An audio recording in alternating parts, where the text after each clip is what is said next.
Atención, este audiolibro animado es una producción intelectual registrada y una obra derivada creada por Audiolibros Prohibidos y a todos los derechos sobre la traducción, narración, caracterización de voz, sincronización labial, animación y composición audiovisual están reservados internacionalmente. Queda estrictamente prohibida cualquier forma de reproducción, distribución, modificación, extracción, realización, copias o uso comercial.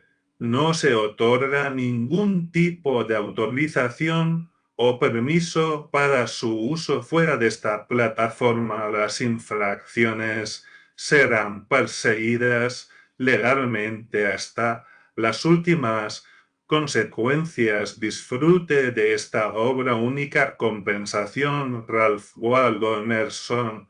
Las alas del tiempo son blancas y negras, ostentan la luz del día y las sombras de la noche. La elevada montaña y el abismal océano mantienen estrictamente el vacilante equilibrio en la luna, que se trueca en la espuma de las olas.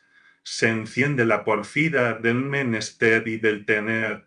Dejan siempre en el espacio huella más o menos firme la eléctrica centella y del rastrear del lápiz la tierra solitaria entre infinitos globos que se lanzan raudos a la eternidad del éter, pero insignificante, que vaga en el vacío, asteroide satélite o chispa compensadora. También ella se arroja entre la oscuridad espectral al árbol humano y a las hojas de la vid. Robustos y firmes, los renuevos se adhieren. La endeblez de sus anillos es sumamente engañosa, pues ni uno tan solo consigue separar la vid del tronco. Así, en la vida, niño débil, no temas nada. No existe el Dios que se atreva a hacer daño a un gusanillo. Las coronas de laurel se ciñen siempre al mérito. ¿Y no eras tú partícipe del poder de aquel que en realidad lo ejerce? ¡Míralo!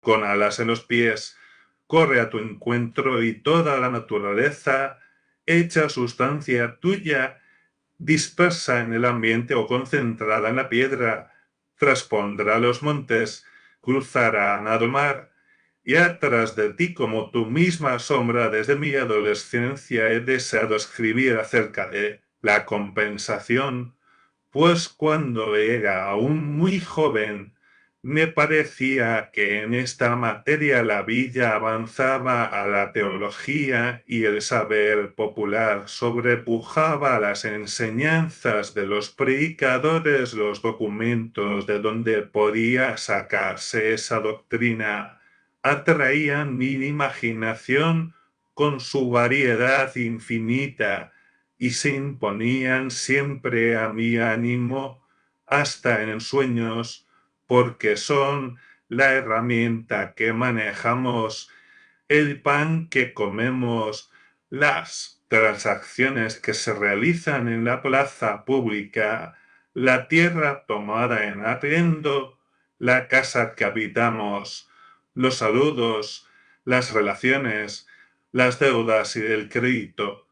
Es decir, se componen del carácter, de la naturaleza y de las cualidades de cada hombre. Me parecía también que así podía mostrarse a los hombres un rayo de la divinidad, la acción siempre presente del alma sobre esta vida, sin auxilio de ningún vestigio de tradición, y que podía inundarse su corazón de un amor eterno, hablándoles de aquello que saben fue siempre, de cosas que deberán ser siempre, porque son realmente ahora. Consideraba, además, que si lograba expresar esa doctrina en términos que tuviesen cierta semejanza con las luminosas intuiciones que suelen revelarnos la verdad de qué se trata, podría convertirla en la estrella que nos impediría extraviarnos en las horas sombrías, en los senderos tortuosos de nuestro camino, me confirmó, por último, en mi deseo un sermón que oía en la iglesia el predicador, hombre estimado por su ortodoxia. Desarrollaba de la manera acostumbrada la doctrina del juicio final. Aseguraba que el juicio no se ejerce en este mundo, que los malvados triunfan, que los buenos son desgraciados, y concluía, según la razón y según la escritura, que era necesaria una compensación en la otra vida. No observé que a los concurrentes les amedrentase lo más mínimo semejante doctrina al concluir el acto. Noté que se separaron, sin hacer comentario alguno sobre el sermón, y, sin embargo, ¿qué significaba aquella enseñanza? ¿Qué quería decir el predicador al asegurar que los buenos son desgraciados en esta vida? Quería significar que las casas, las tierras, el vino, los caballos, los trajes, el lujo pertenecen a hombres sin principios, mientras los santos son pobres y despreciados, y que en la otra vida habrá para estos últimos una compensación, que entonces gozarán de iguales satisfacciones, teniendo billetes de banco y doblones, caza y champagne. Esta debe ser la compensación prometida, porque si no, ¿cuál otra? ¿Es que se les permitirá rogar y alabar al Señor, amar y servir a los hombres? Eso pueden hacerlo ya ahora. La lógica deducción que un discípulo podría sacar de esa doctrina es la siguiente: gozaremos los mismos buenos ratos que actualmente tienen los pecadores, o, extremando el razonamiento, vosotros pecáis ahora, más tarde pecaremos nosotros.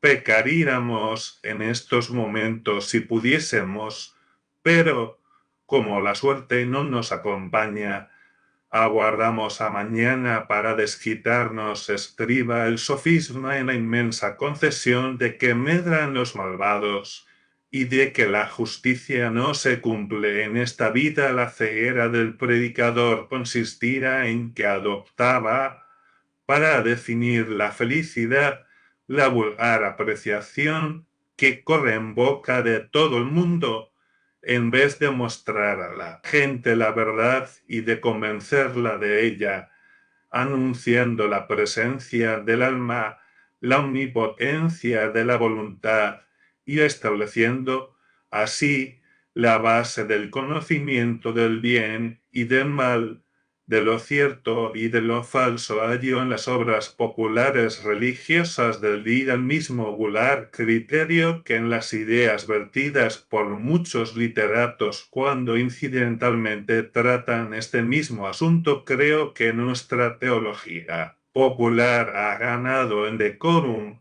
mas no en principios, con referencia a las supersticiones que ha reemplazado. Pero los hombres valen más que semejante teología. Su vida cotidiana le da un mentis. Toda alma cándida y anhelante se anticipa a la doctrina en el curso de su vida, y todos sentimos a menudo muchas falsedades que no podemos demostrar. Los hombres son más sabios de lo que ellos mismos creen ser. Lo que oyen decir en la universidad o en la cátedra, sin que se les ocurra examinarlo, dicho en la conversación, lo discutirían, cuando menos en su interior. Si en una sociedad compuesta de elementos algo heterogéneos alguien dogmatiza acerca de la providencia o de sus leyes, el silencio con que se le contesta prueba bien claramente al observador el disentimiento del auditorio,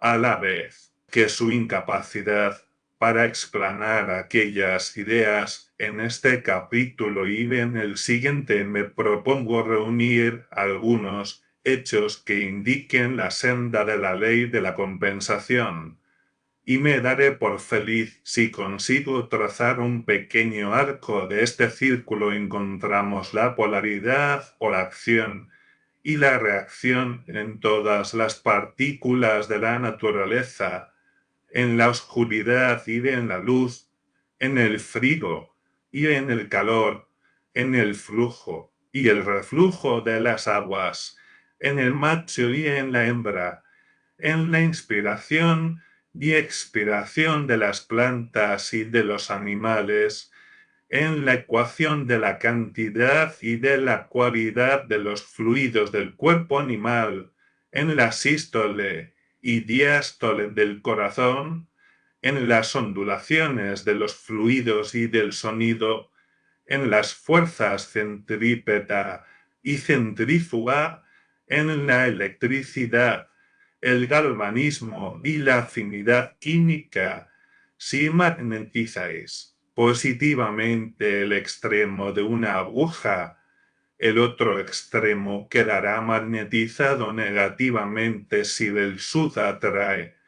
El norte rechaza. Para vaciar aquí es preciso amontonar allá. Un inevitable dualismo divide la naturaleza en dos partes iguales, de suerte que cada cosa no es sin una mitad e implica otra cosa que la integre, como se advierte en el espíritu y la materia, el hombre y la mujer, lo par y lo impar, lo subjetivo y lo objetivo, lo interno y lo externo, lo superior y lo inferior, el movimiento y el reposo, la afirmación y la negación a propio tiempo. Que el mundo es una dualidad, lo son también cada una de sus partes. El sistema entero está representado en cada partícula. Hay algo semejante al flujo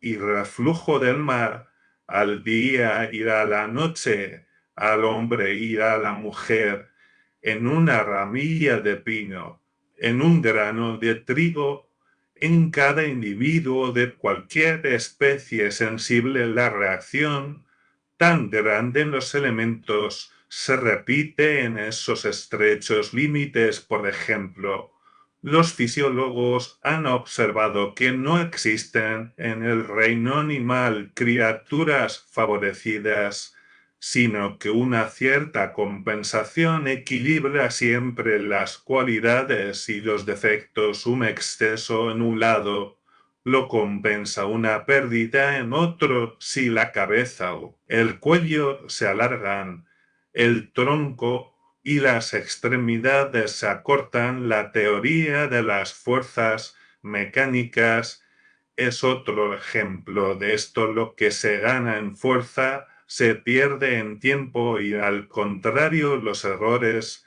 periódicos y compensantes de los planetas son, además, otro ejemplo. La influencia del suelo y del clima en la historia política nos ofrece otro. El clima frío fortifica, el suelo árido no engendra fiebres, cocodrilos, tigres ni escorpiones. El mismo dualismo existe en la naturaleza y en la condición del hombre. Cada excedente causa un defecto, cada defecto un exceso. Toda dulzura tiene su amargor, todo mal su bien.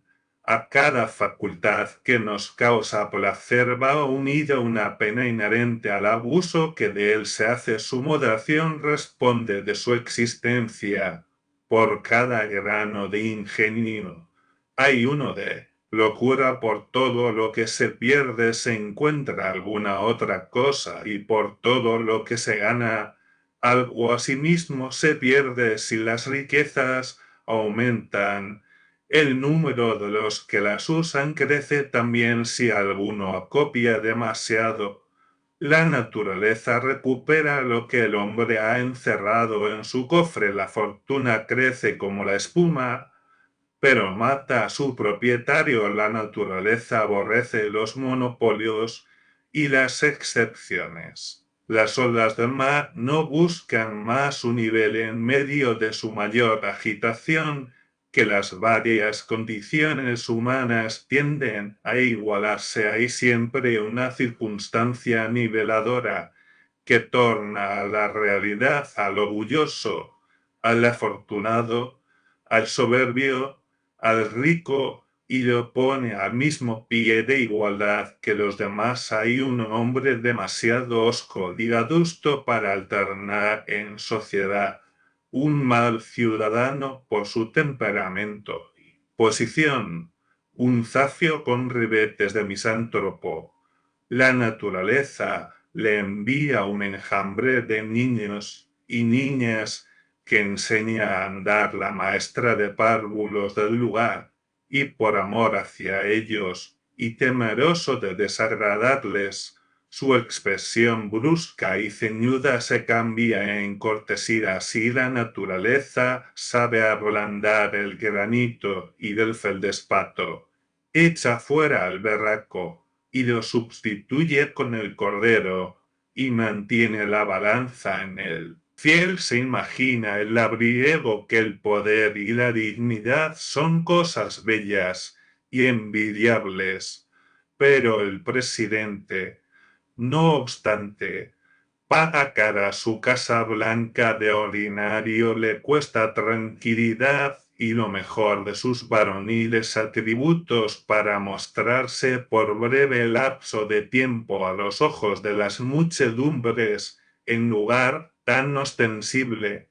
Ha de resignarse a besar el suelo ante los señores verdaderos que se yerguen detrás de su elevado sitial. ¿Desean los hombres la grandeza más real y más perdurable del genio? No hallarán en ella la inmunidad aquel que por la fuerza de su mente o de su voluntad llega a ser grande y a dominar a millares de hombres. Tiene la responsabilidad de su preeminente posición. Cada nueva luz representa un nuevo peligro. ¿Posee la verdad? Debe dar testimonio de ella y ha de agotar esa simpatía que le proporciona tan vivas satisfacciones, para ser fiel a las nuevas revelaciones del alma que no descansa. Ha de aborrecer a su padre y a su madre, a su esposa y a sus hijos. ¿Posee todo lo que admira, adivina y envidia el mundo? Debe arrojar de sí esa admiración y desconcertar a las gentes con su fidelidad a la virtud. Ha de convertirse en visión de todos, en objeto de general menosprecio. Esta ley dicta los códigos de las ciudades y de las naciones. Es vano conspirar contra ella. Obrar a pesar suyo. Las cosas no se prestan a ser mal dirigidas durante largo tiempo. Res noludium male administraría, aunque no se advierta ningún freno para un nuevo peligro. La represión existe, y a la postre se la verá. Si el gobierno es cruel, la existencia del gobernante no está segura. Si establecéis impuestos muy crecidos, la renta producirá menos. Por otro lado, si dictéis leyes penales sanguinarias, los jurados no condenarán. Si la ley peca de demasiado suave, despertará la venganza privada. Si erigís el terror en sistema, la presión es resistida por un aumento de energía en los ciudadanos, y la vida arderá con más viva llama. Diríase que la vida y la dicha reales del hombre parecen excluir los extremos de felicidad o de miseria, y parecen susceptibles de establecerse con la mayor indiferencia sobre las circunstancias más distintas. En cualquier forma de gobierno, la influencia del carácter es la misma.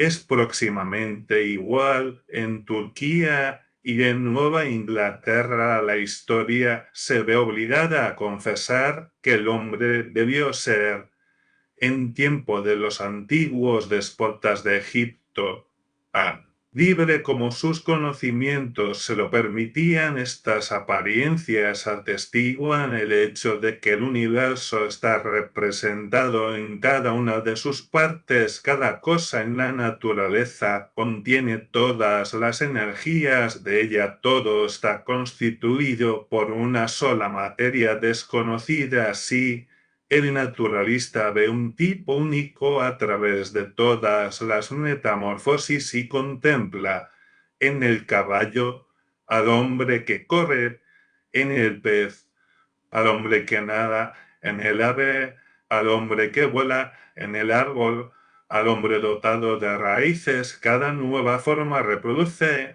no solo el principal carácter del tipo, sino uno por uno todos los detalles, las tendencias, progresos, obstáculos, energías y el sistema entero de los demás seres. Cada ocupación, comercio, arte, negocio, es un compendio del mundo y todas son correlativas entre sí. Cada individuo es un emblema completo de la vida humana, de sus bienes y de sus males, de sus pruebas, de sus enemigos, de su carrera, de su fin. Todos deben representar de algún modo al hombre entero y reproducir todo su destino. En una gota de rocío se condensa el mundo. El microscopio no puede hallar seres cuya pequeñez sea causa de imperfección. Ojos, oídos, gusto, olfato,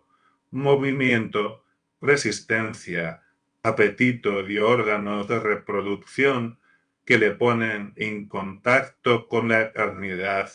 Todo esto haya lugar donde existir en los seres diminutos. Así ponemos nuestra vida en cada uno de nuestros actos. La verdadera doctrina de la omnipresencia consiste en esto, que Dios reaparece con todos sus atributos en cada musgo, en cada telaraña. El universo haya medio de mostrar todo su valor en cada punto. Allí está el mal como el bien. Si hay la afinidad, coexiste asimismo la repulsión. Donde hay fuerza, existe límite o determinación. Así, el universo está vivo, todas las cosas son morales. El alma, que en nosotros es un sentimiento, fuera de nosotros es una ley. Adivinamos su inspiración. Más allá, en la historia, vemos su fuerza fatal. Está en el mundo y el mundo ha sido creado para ella. La justicia no sufre ser pospuesta. Una equidad perfecta mantiene en equilibrio todas las partes de la vida. Los dados de Dios están siempre cargados. El mundo se asemeja a una tabla de multiplicar o bien a una ecuación matemática que, transformada como queráis, se resuelve siempre en una igualdad. Tomad cualquier cifra, su valor exacto, ni más ni menos, se repetirá constantemente. Todo secreto se divulga, todo crimen se castiga, toda virtud recibe su recompensa, todo mal queda reparado en silencio. Pero indefectiblemente lo que denominamos retribución no es sino la necesidad universal que fuerza al todo a comparecer allí donde se muestra una parte. Si veis humo, allí hay fuego.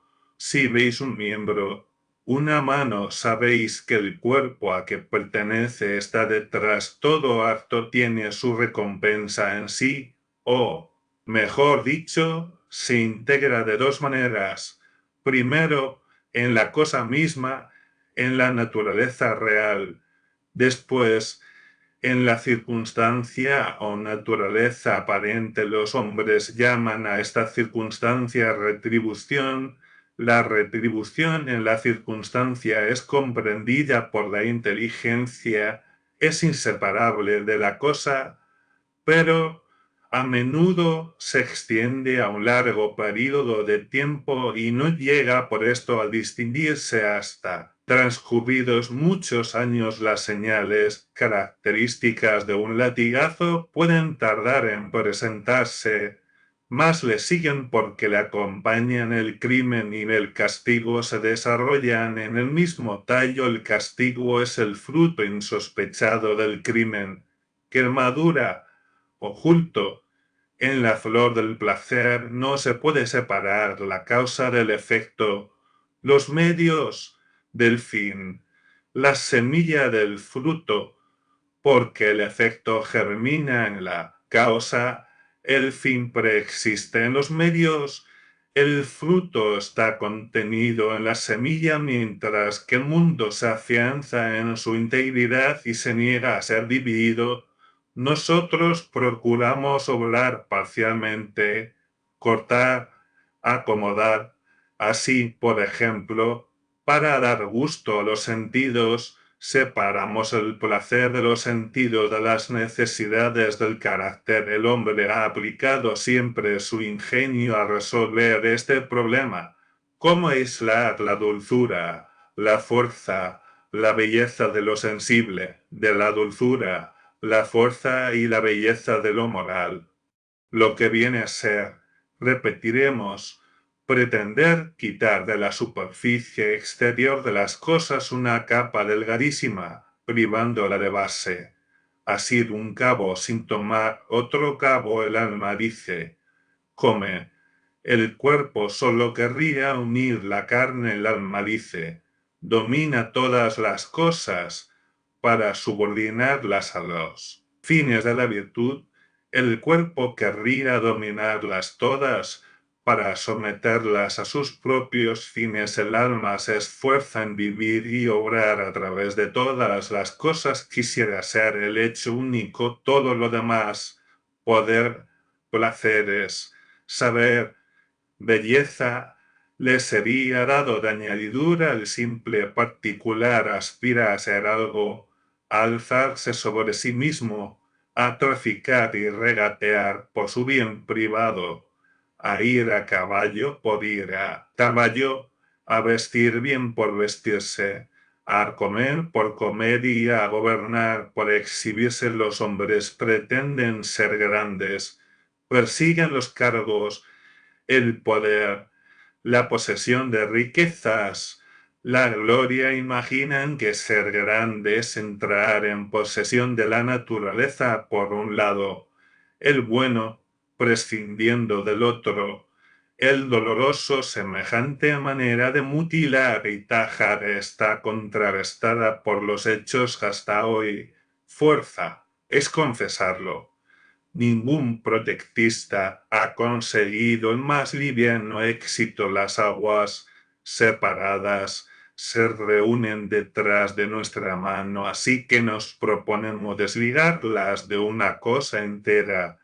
No hay ya placer en las cosas agradables, no hay beneficio en las cosas provechosas. No hay potencia en las fuertes, del mismo modo que no podemos dividir en dos las cosas ni tener el recreo sensual único de una cosa.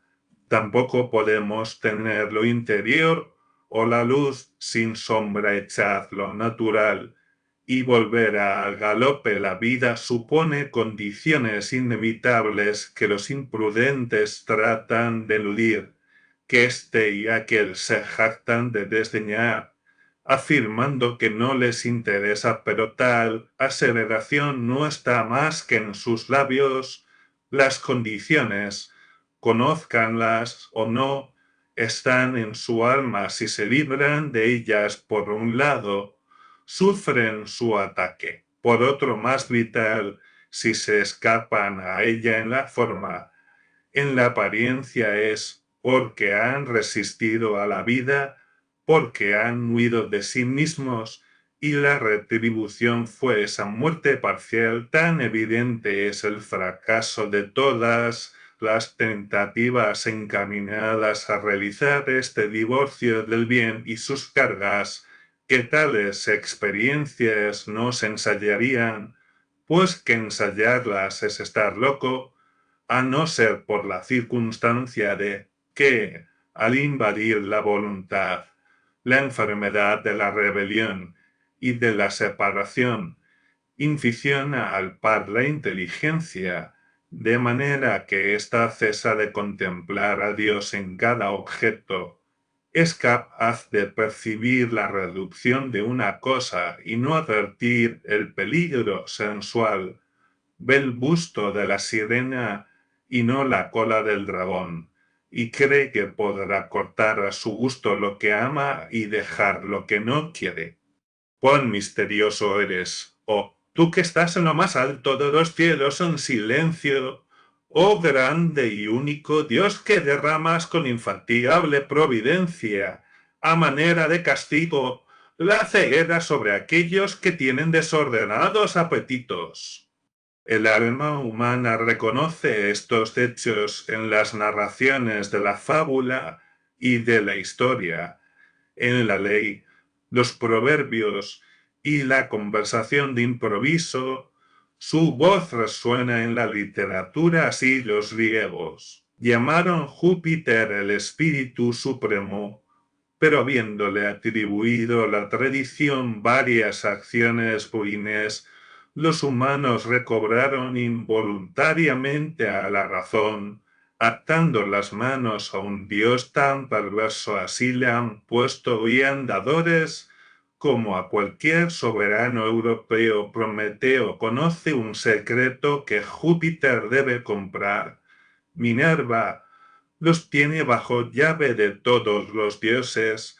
Únicamente yo conozco las llaves, que abren las sólidas puertas de las bóvedas donde duerme su rayo, confesión clara de la presencia y de la penetración universal del todo y de su fin moral. La mitología india viene a parar a la misma conclusión ética y parece imposible que se haya inventado y conseguido que circule una fábula que no sea moral. Aurora se olvidó de pedir la juventud para su amante y, aunque Titón sea inmortal, es viejo Aquiles no es del todo invulnerable, porque las aguas sagradas no tocaron el talón por donde Tetis le sostenía a Sifrido.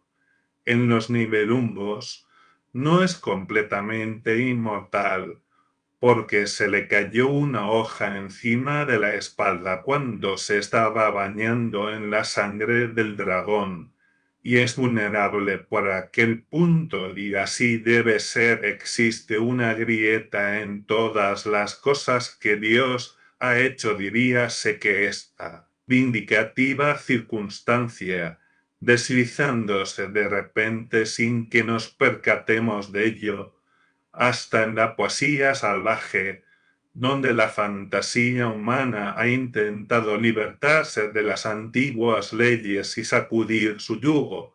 Es el reverso, es el contragolpe del fusil que viene a atestiguar la fatalidad de la ley, evidenciando que en la naturaleza nada se dona, sino que todo se vende. Esta es la antigua doctrina de Némesis, que vela el universo y no consiente que quede impune falta alguna. Las furias, se decía, están encargadas de las obras de la justicia, y si el sol en el cielo hubiese torcido su curso, ellas le infligirían el correspondiente castigo. Los poetas referían que las murallas de piedra, las espadas de acero y las correbolas de cuero tenían oculta simpatía por los perversos sentimientos de sus dueños. El cinturón que Ajax regaló a Héctor arrastró al héroe troyano atado a las ruedas del carro de Aquiles, y que Ajax se atravesó con la espada que le regalara a Héctor. Dijeron también que cuando los tageos erigieron una estatua a Teagenes, su rival en los Juegos Olímpicos probó durante la noche derribarla, y cuando la estatua se desprendió de su pedestal, cayó sobre aquel y lo aplastó a él. Algo de divino es esta voz de la fábula, proviene de un pensamiento superior que dominaba la voluntad del escritor. Lo mejor en las obras de cada autor es lo impersonal que hay en ellas, lo que produce inconscientemente, lo que surge de su constitución y no de su invención, harto activa, lo que no es fácil de encontrar estudiando a un solo artista, pero que abstraeríais en una reunión de artistas. Como el espíritu de todos no es Fidias lo que yo querría conocer, sino la obra del hombre en aquel primer período del mundo griego. El nombre y las circunstancias personales de Fidias, si bien son útiles para la historia, nos estorban al remontarnos. En un examen más elevado debemos tratar de comprender a qué tendía el hombre de determinada época y lo que le impidió llevar a cabo por causa de Fidias, o si queréis, cómo hubo de modificarlo bajo la influencia y por la intervención de Fidias.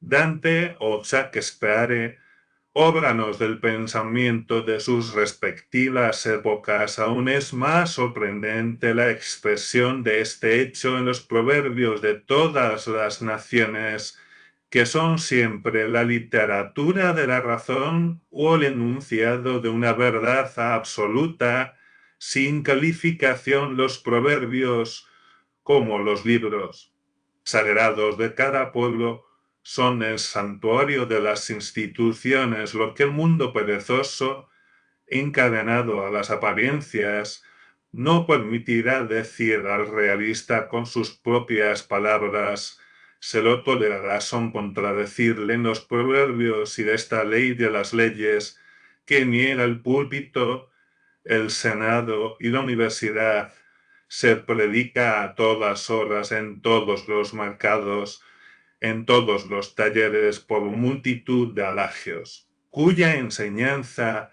es tan real y universal como las bandadas de pájaros y moscas. Todas las cosas son dobles, tienen su anverso y su reverso, donde las dan las toman, ojo por ojo, diente por diente, sangre por sangre, medida por medida, amor por amor dad, y se os dará, te pagarán en la misma moneda.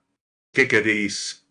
Dice Dios: pagad y tomadlo. Quien no se aventura no pasa la mar. Te pagarán por lo que habrás hecho, ni más ni menos. El que no trabaja no debe comer. Las maldiciones caen sobre los que las profieren. Si le echáis una cadena al cuello de un esclavo, el otro extremo de ella se enrolla alrededor de vuestro propio cuello. Los malos consejos confunden al consejero. El diablo es un asno. Se escribe así porque así acontece la vida. La ley de la naturaleza rige y caracteriza nuestros actos. Con independencia de nuestra voluntad, perseguimos un fin mezquino, extraño enteramente al bien público, pero por una irresistible fuerza magnética,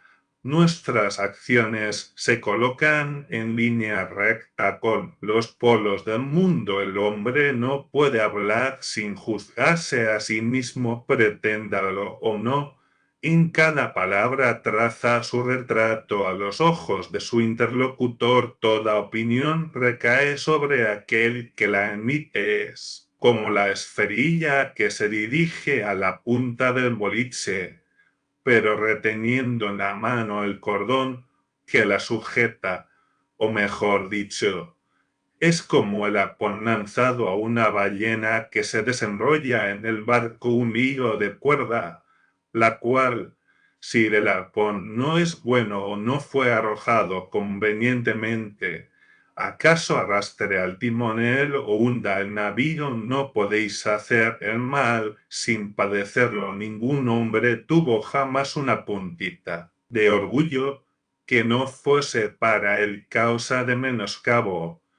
Dice Wood que entre la gente elegante, el exclusivista no advierte que se excluye a sí mismo del goce al pretender monopolizarlo en religión.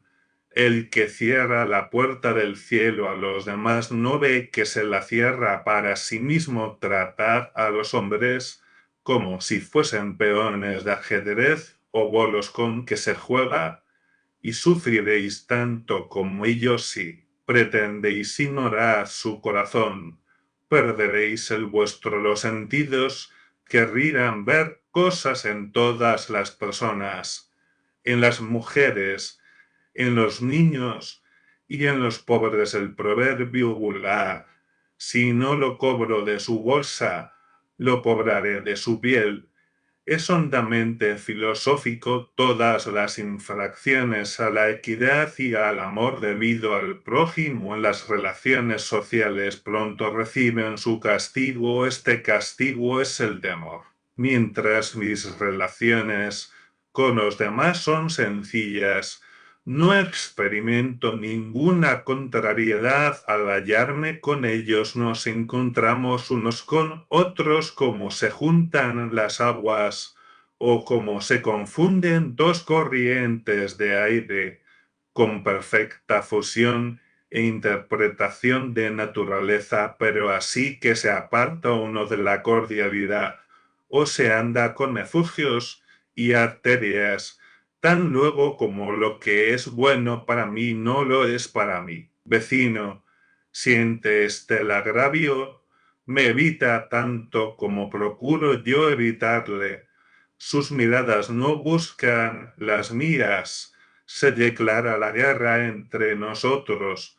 Él siente odio y yo temor. La sociedad venga siempre de la misma manera. Todos los antiguos abusos, universales y particulares, todas las acumulaciones injustas de propiedad y de poder. El temor es un maestro muy sagaz y el heraldo de todas las revoluciones. Enseña una cosa, y es a saber que hay algo corrompido donde él se presenta. Es un cuervo husmeando la carroña, y aunque no veáis todavía por qué se cierne en tal paraje, estad seguros de que la muerte anda por allí. Nuestra propiedad es timorata, nuestras leyes son tímidas y son medrosas nuestras clases directoras. Desde hace siglos el temor se levanta sobre el gobierno y la propiedad,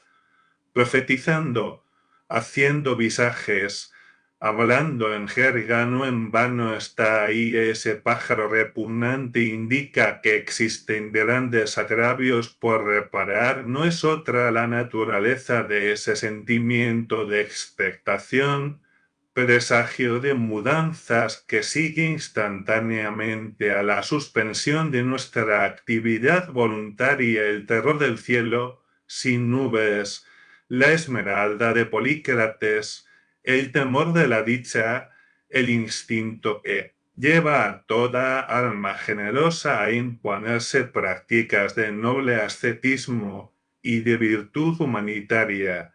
Todo esto son las oscilaciones de la balanza de la justicia en el corazón y el espíritu de los hombres.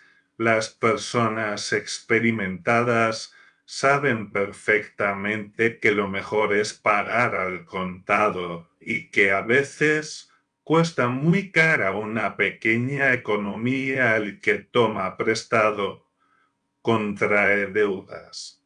¿Se gana algo en recibir 100 favores y no hacer ninguno? ¿Qué se gana con pedir prestado, por astucia o pereza, los bienes o los caballos al vecino? En el mismo instante surge ante nuestra mente la conciencia de la merced que se nos concede por una parte y de una deuda por la otra, es decir, de superioridad y de inferioridad, la transacción permanece en la memoria de ambos hombres y cada nueva operación modifica conforme a su naturaleza las relaciones del uno para con el otro. Pronto se advierte que hubiera valido más romperse la crisma que ir en el coche del vecino y que el más elevado precio que pueda darse por una cosa es haber pretendido tenerla de balde. El hombre discreto aplicará esta lección a todas las circunstancias de la vida, comprenderá que es obra de prudencia el no volver la cara a ninguno de sus acreedores, debiendo, por el contrario, satisfacer toda demanda justa dirigida a su tiempo, a sus talentos, a su corazón. Pagad siempre. Tarde o temprano será preciso pagar la deuda entera. Personas y acontecimientos pueden colocarse durante cierto tiempo entre vosotros y la justicia, pero esto no es más que un aplazamiento. Os será preciso concluir por la solvencia de la deuda. Si sois juiciosos, teneréis una prosperidad que os traerá consigo más obligaciones. El beneficio es el fin de la naturaleza, pero por cada beneficio recibido se impone una obligación. Es grande todo aquel que produce el bien, y lo es tanto más cuanto mayor suma de bienes realiza, y es vil, la cosa más vil de la tierra, el que recibe mercedes y no da ninguna en el orden de la naturaleza. Nunca o raras veces podemos dar con beneficios a aquellos de quien los hemos recibido, pero es indispensable restituir beneficio por beneficio, pulgada por pulgada, peso por peso, centavo por centavo, lo que hemos recibido. Desconfiad del excedente de bien que os quede largo tiempo entre manos, pronto se corromperá, criará gusanos. Libraos de él. De cualquier modo, cuanto antes el trabajo está regido por las mismas leyes implacables. El trabajo más barato, dicen los prudentes, es el más caro. Lo que compramos en una escoba, una estera, un carretón, un cuchillo, es una aplicación del sentido práctico a una necesidad común. Vale más pagar este sentido práctico si se trata de vuestro jardín a un hábil jardinero, si de navegar, a un buen marinero, si de la casa, a cualquiera que sepa cocinar, coser, servir, si de vuestros negocios, a un hombre que sepa contar. De esta manera multipliquéis vuestra presencia y atendéis a cuanto os pertenece, pero a causa de esa doble constitución de las cosas, no son posibles las trampas en el trabajo, como lo son en la vida. El ladrón se roba a sí mismo, el petardista se estafa a sí propio, porque el precio verdadero del trabajo consiste en el saber y la virtud de que son dignos. La riqueza y el crédito, por decirlo así, puede falsificarse o robar estas cosas como billetes de banco, pero lo que representan, esto es, el saber, la virtud o la fuerza, eso no puede ser falsificado ni robado. A semejantes fines del trabajo no se alcanza sino por verdaderos esfuerzos de espíritu y obedeciendo a móviles puros. El fullero, el defraudador, el jugador, no pueden arrancar por fuerza a la naturaleza moral y material el conocimiento que procuran al trabajador, su honrada aplicación y su fatiga. La ley de la naturaleza es: haced la cosa por vosotros mismos y adquiriréis el poder. Pero los que no hacen la cosa no obtienen el poder que ella encierra el trabajo humano en todas sus formas, desde el consistente en aguzar una estaca hasta el de construir una ciudad o componer un poema épico. No es más que un inmenso ejemplo de la perfecta compensación que reina en el universo, el equilibrio absoluto del debe y el haber.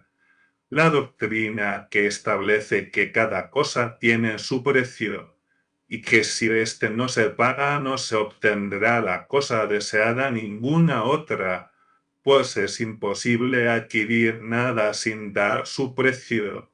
No es menos sublime en el libro mayor de un comerciante que en los presupuestos del Estado, en las leyes de la luz y la sombra. En todas las acciones y reacciones de la naturaleza no es dudoso para mí que las leyes supremas cuya aplicación puede ver cada cual en su labor cotidiana, la ética celera que centellea en el filo su cincel, que es medida con su plomada y su metro, que resalta con tanta evidencia en la nota de un tendero como en la historia de una nación. No le encariñen con su trabajo, por humilde que sea, y aunque las mencione pocas veces, no exalten su oficio en su imaginación, la unión que existe entre la naturaleza y la virtud conduce a todas las cosas a mostrar una cara hostil al vicio. El esplendor de las leyes y la sustancia del universo persiguen alrededor y le azotan. Este advierte que todo está dispuesto para el bien y lo verdadero,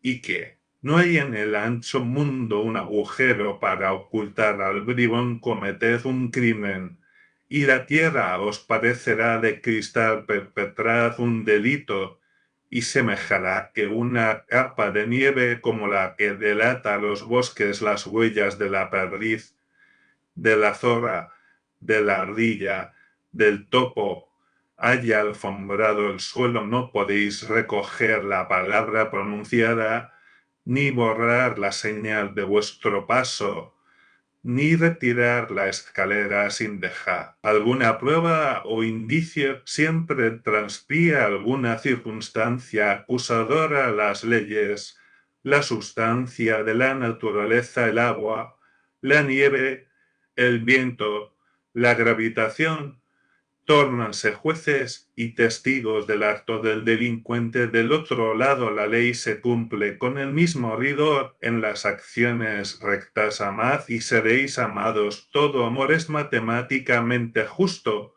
como existe perfecta igualdad entre los dos términos de una ecuación algebraica. El hombre bueno posee el bien absoluto que, como es fuego, lo trueca todo en su propia naturaleza, de manera que no se le puede rogar ningún perjuicio, sino que, como los ejércitos reales enviados contra Napoleón tiraban sus enseñas para seguirle y de enemigos pasaban a ser amigos, así los desastres de toda índole, las enfermedades, las ofensas, la pobreza, se convierten en bienhechores suyos. Los vientos soplan y las olas vuelan por la fuerza del animoso, y el poder y la divinidad en sí mismos. Nada son los buenos, son favorecidos hasta por la debilidad y los defectos, así como a nadie dejó de serle perjudicial uno u otro día cualquier motivo que tuvo para enorgullecerse. A nadie tampoco dejó alguna vez de serle útil un defecto. El siervo de la fábula admiraba a sus astas y se quejaba de sus pies, pero cuando se acercó el cazador, estos le salvaron, y, después amarrado en la espesura, aquellas le perdieron. Todo hombre, en el curso de su vida, debe estar agradecido a sus defectos por la misma razón que ningún hombre comprende realmente una verdad mientras no ha luchado contra ella. Así nadie tiene cabal conocimiento de las cualidades o los defectos humanos si no ha sufrido por causa de estos y si no vio el triunfo de aquella sobre la propia incapacidad. ¿Tiene un temperamento que le haga impropio para el comercio con la sociedad?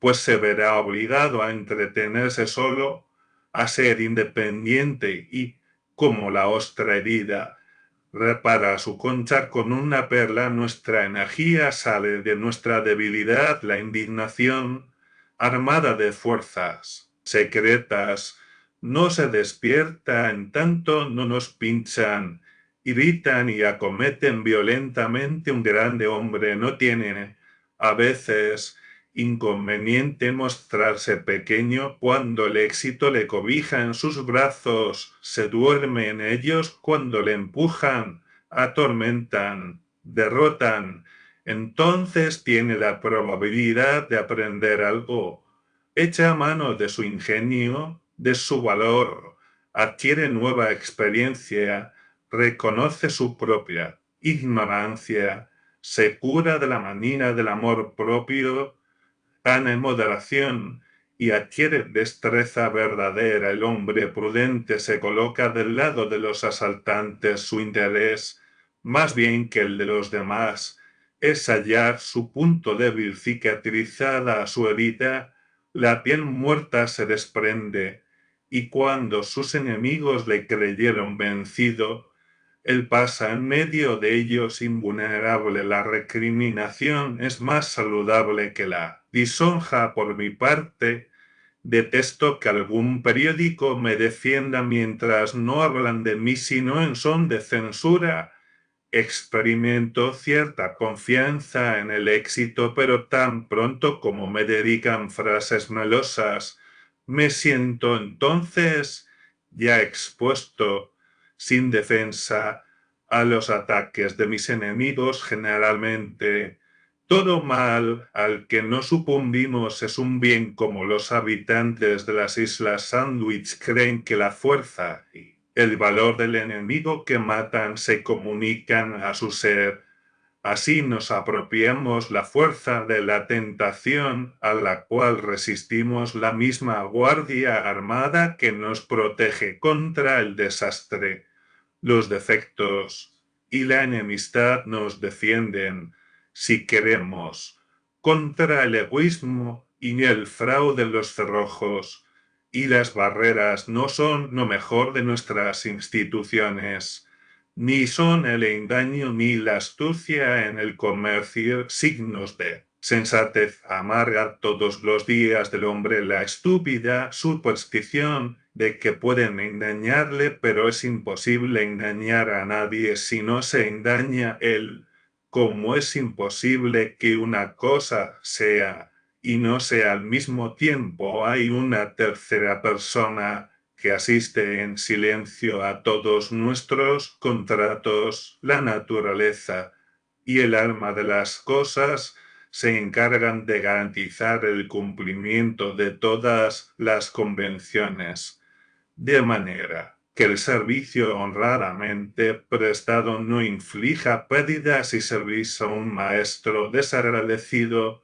no dejéis de hacerlo bien. Cada golpe tendrá su recompensa. Como más se diferirá el pago, tanto más valor adquirirá para vosotros, pues las acumulaciones de intereses compuestos son el rédito ordinario de aquel banquero. La historia de las persecuciones es la historia de las tentativas hechas para poner diques a la naturaleza, para hacer ascender el agua a las montañas y para tejer una cuerda con granos de arena. Es indiferente que los actores sean muchos o uno solo, que se trate de un tirano o del populacho. Una muchedumbre desenfrenada es una reunión de cuerpos que voluntariamente se privan de la razón, que se ponen en lucha con su hora. Es el hombre que desciende por su voluntad al nivel de la bestia. Su hora propia de actividad es la noche. Sus acciones son insensatas, como toda su constitución persigue un principio y querría atropellar un derecho y embrear y emplumar la justicia derramando el fuego y ultraje sobre las personas y los bienes de aquellos que profesan el principio o tienen el derecho, su pretensión es análoga a la locura de los muchachos que corren con las bombas de incendio para apagar la roja aurora negando las estrellas. El espíritu inviolable vuelve contra los malhechores todo el rencor de que están poseídos. El mártir no puede ser deshonrado. Cada herida que recibe es un clamor de gloria. Cada prisión, una morada ilustre, cualquier libro o casa que se quema alumbra al mundo. Toda palabra reprimida o borrada se repite de uno a otro extremo de la tierra. Llegan las muchedumbres como para los individuos horas de juicio en que, imperando el buen sentido, la verdad queda reconocida y justificados los mártires así, toda cosa preconiza la indiferencia de las circunstancias. El hombre es todo, toda cosa tiene dos caras. La buena y la mala. Cada ventaja tiene su precio. Aprendo a contentarme, pero la doctrina de la compensación no es la doctrina de la indiferencia. Muchos atolondrados dirán, leyendo estas reflexiones, ¿para qué sirve hacer el bien? Todo redunda en lo mismo. Si algo gano, es preciso que lo pague. Si pierdo, vuelvo a encontrar otra cosa. Todas las acciones son indiferentes en sí mismas, pero hay en el alma un hecho más profundo que la compensación. Y este hecho es su propia naturaleza. El alma es bajo todo este mar agitado de las circunstancias, cuya marea sube y baja con perfecto equilibrio, se encuentra el abismo originario del ser real. La esencia o Dios no es una relación o una parte, sino el todo. El ser es la vasta afirmación que excluye la negación, que halla su equilibrio en sí mismo y la absorbe en sí todas las relaciones, partes y tiempos. La naturaleza, la verdad, la virtud, emanan de él. El vicio es la ausencia o el defecto del ser. La nada, lo falso, puede representar la gran sombra, la noche, sobre cuyo fondo el universo vivo se dibuja, pero solo puede engendrar,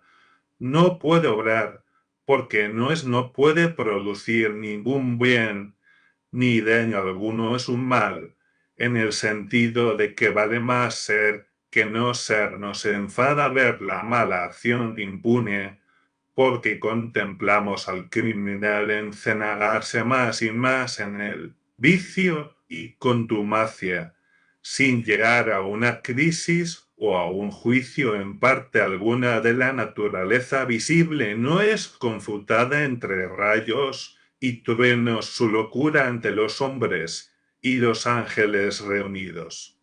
Ha conculcado por esto la ley, no en la misma proporción que lleve la malicia y la mentira consigo.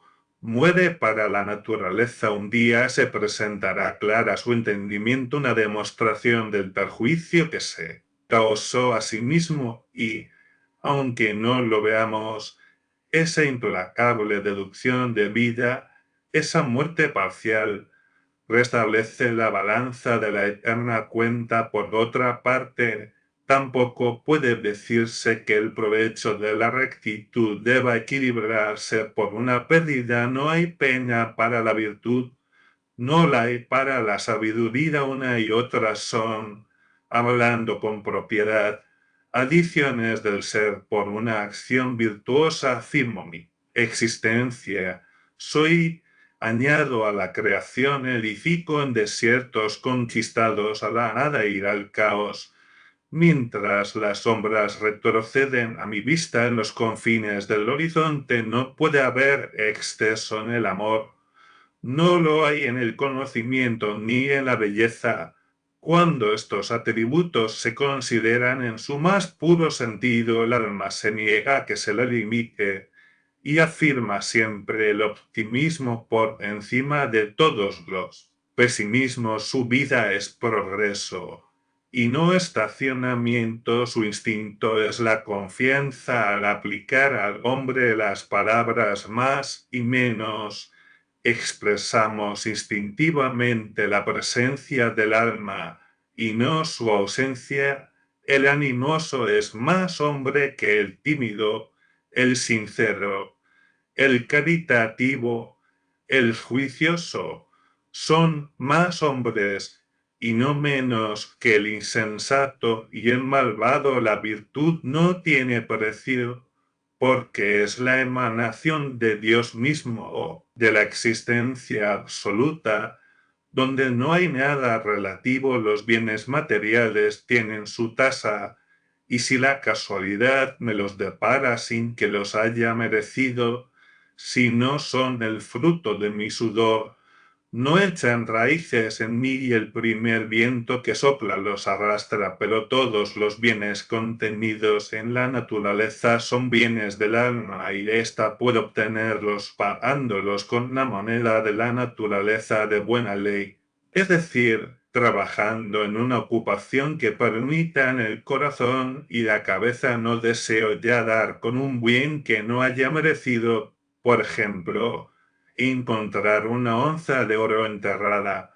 pues sé que traerá consigo nuevas cargas. No quiero una superabundancia de bienes externos, propiedades, colores, poder, representación. El provecho es aparente, el gravamen cierto, pero el convencimiento de que existe la compensación y de que no es cosa apetecible exhumar un tesoro, está exento de tributos. Todo esto me regocija y me proporciona una paz tan serena que, con ella presiento algo de lo eterno. Reduzco los límites del mal posible, aprendo la sabiduría de San Bernardo. Nada puede causarme daño, sino yo mismo. Llevo conmigo el error por mí creado, y nunca padezco realmente, a no ser por mis propias faltas. La compensación para la desigualdad de condiciones radica en la naturaleza del alma. La tragedia radical de la naturaleza parece consistir en la distinción de lo más y lo menos. ¿Cómo puede lo menos no sentir pena? ¿Cómo puede no experimentar indignación o malquerencia contra lo más? Mirando a aquellos que están peor dotados, se siente uno molesto y no sabe cómo proceder. Se evita mirarles, temen reprocharle a Dios por su propia desvalía. ¿Qué podrían hacer ellos? Esto parece una tremenda injusticia, pero contemplad más de cerca los hechos, y se desvanecen esas enormes desigualdades. El amor las reduce a la nada, como el sol funde los témpanos en el mar, no siendo más que uno el corazón y el alma de todos los hombres. Desaparece la amargura de lo suyo y de lo mío lo que es. De él es mío, yo soy mi hermano, y él es yo. Si siento que mis poderosos vecinos me hacen sombra y me empequeñecen, aún puedo amar, todavía puedo continuar recibiendo. Y el que ama se apropia la grandeza amada. Si descubro que mi hermano guarda lo que yo poseo y que le animan amorosas intenciones para conmigo, y que la fortuna que tanto admiraba y envidiaba me pertenece, está en la naturaleza del alma hacer suyas todas las cosas. Jesús y Shakespeare son fragmentos del alma, y por el amor me los incorporo y me los apropio. Forman parte del dominio de mi propia conciencia. ¿No es mía su virtud? su espíritu.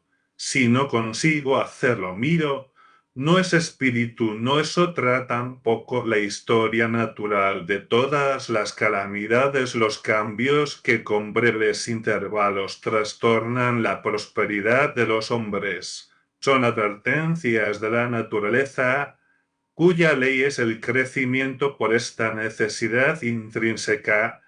Todas las almas abandonan su sistema entero de cosas, sus amigos, su hogar, sus leyes, su fe, como un molusco se arrastra fuera de su concha, hermosa pero restringida porque le impide crecer y desarrollarse, y lentamente se forma otra vivienda. La frecuencia de esas revoluciones aumenta en proporción del vigor de los individuos en un ser mejor dotado que los demás. Esas revoluciones son incesantes, con lo que todas las relaciones humanas flotan muy sueltamente en torno suyo, formando como una membrana transparente y fluida a través de la cual se ve la forma viva, y no, como la mayor parte de los hombres, una construcción de diferentes épocas, endurecida y heterogénea, sin carácter propio, definido, en la que están aprisionados. En ese caso puede haber allí expansión, y el hombre de hoy no reconocerse apenas en el de ayer, y tal debería ser la biografía externa del hombre en el curso de los tiempos. El despojo diario de las circunstancias fenecidas, semejante al despojo diario de sus ropas, pero para nosotros que somos de rango inferior, para nosotros que no avanzamos, sino resistimos, que no cooperamos a la expansión divina. Este crecimiento se efectúa únicamente por medio de choques. No podemos separarnos de nuestros amigos, no queremos dejar que remonten el vuelo nuestros ángeles, no comprendemos que si ellos se van es solo para dar paso a los arcángeles. Somos idólatras del pasado, no creemos en las riquezas del alma, en la eternidad que le es propia, y en su presencia universal. No comprendemos que hay una fuerza en el hoy que rivaliza con el maravilloso ayer y que es capaz de volverlo a crear. Nos detenemos en las ruinas de la antigua tienda, donde recibimos abrigo, alimento y fuerza, y no creemos que el espíritu pueda todavía alimentarnos, protegernos y fortificarnos nuevamente. No podemos encontrar nada tan gracioso, tan dulce, que nos inspire tanto cariño, pero en vano nos sentamos y lloramos. La voz del Todopoderoso nos grita: adelante, siempre adelante. No podemos quedarnos entre las ruinas. Si no queremos apoyarnos en uno nuevo, andaremos con los ojos vueltos, como esos monstruos que miran hacia atrás. Y, sin embargo, también la compensación de las calamidades es visible para la inteligencia después de largos intervalos de tiempo. Una fiebre, una mutilación, un cruel desengaño, un revés de fortuna, la pérdida de un amigo. Todo esto parece, en el primer instante, desdichas no compensadas e irreparables, pero los años revelan el profundo poder reparador que se oculta bajo todos los hechos. La muerte del amigo entrañable, de la esposa, del hermano, del amante, que al principio solo parece una privación, más tarde toma el aspecto de un guía, de un genio. Tales acontecimientos determinan comúnmente una revolución en nuestra vida, cierran el período de la infancia o de la juventud que esperaba su fin, rompen la monotonía de una ocupación habitual, destruyen un hogar, ponen término a una manera de vivir y permiten la formación de otros hábitos más favorables al desenvolvimiento del carácter. Todo esto permite o prepara la formación de nuevas relaciones, la recepción de nuevas influencias que tendrán capital importancia para el porvenir, y la mujer o el hombre que no habría sido sin una flor de jardín, sin espacio bastante para extender sus raíces y con sus hojas expuestas a los rayos de un sol demasiado ardiente,